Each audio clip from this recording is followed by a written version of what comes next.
ಈ ಶ್ರಮಮರಣ ದಿವಸಗಳ ಆರಾಧನೆಯಲ್ಲಿ ಈ ಆರಾಧನೆಯನ್ನು ಪ್ರಾರಂಭ ಮಾಡುವುದಕ್ಕಿಂತ ಮುಂಚಿತವಾಗಿ ನಾವೆಲ್ಲ ನಮ್ಮ ಕಣ್ಣುಗಳನ್ನು ಮುಚ್ಚಿ ಪ್ರಾರ್ಥನೆಯ ಮುಖಾಂತರವಾಗಿ ಈ ಆರಾಧನೆಯನ್ನು ಪ್ರಾರಂಭಿಸುವ ಪ್ರಾರ್ಥನೆ ಮಾಡಿಕೊಳ್ಳುವುದು.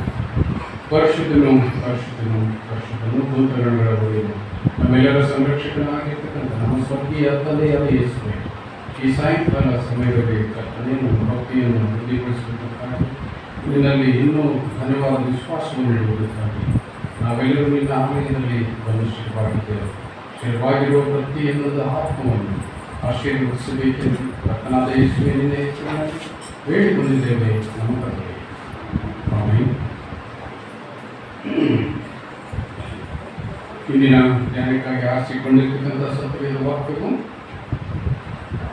1ನೇ ತಿಮೋಥೆಯನಿಗೆ ಬರೆದ ಪತ್ರಿಕೆ 6ನೇ ಅಧ್ಯಾಯ 17, 18, 19 3 ವಚನಗಳನ್ನು ನಾನು ಓದುತ್ತೇನೆ.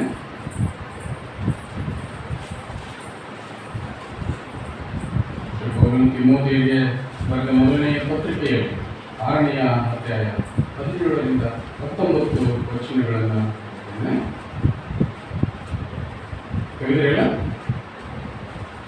ಇಹಲೋಕದ ವಿಷಯದಲ್ಲಿ ಐಶ್ವರ್ಯವುಳ್ಳವರು ಅಹಂಕಾರಿಗಳಾಗಿರದೆ, ಅಸ್ಥಿರವಾದ ಐಶ್ವರ್ಯದ ಮೇಲೆ ನಿರೀಕ್ಷೆಯನ್ನಿಡದೆ, ನಮ್ಮ ಅನುಭವಕ್ಕೋಸ್ಕರ ನಮಗೆ ಎಲ್ಲವನ್ನು ಹೇರಳವಾಗಿ ದಯಪಾಲಿಸುವ ದೇವರ ಮೇಲೆ ನಿರೀಕ್ಷೆಯನ್ನಿಡಬೇಕೆಂದರೂ, ವಾಸ್ತವವಾದ ಜೀವವನ್ನು ಹೊಂದುವುದಕ್ಕೋಸ್ಕರ ಅವರು ಒಳ್ಳೆಯದನ್ನು ಮಾಡುವವರು, ಸತ್ಕಾರ್ಯಗಳಲ್ಲಿ ಐಶ್ವರ್ಯವಂತರು, ದಾನ ಧರ್ಮಗಳನ್ನು ಮಾಡುವವರು, ಪರೋಪಕಾರ ಮಾಡುವವರು ಆಗಿದ್ದು, ಮುಂದಿನ ಕಾಲಕ್ಕೆ ಒಳ್ಳೆಯ ಆಸ್ತಿವಾರವಾಗುವುಗಳನ್ನು ತಮಗೆ ಕೂಡಿಸಿಕೊಳ್ಳಬೇಕೆಂದು ಅವರಿಗೆ ಆಜ್ಞಾಪಿಸುವುದು.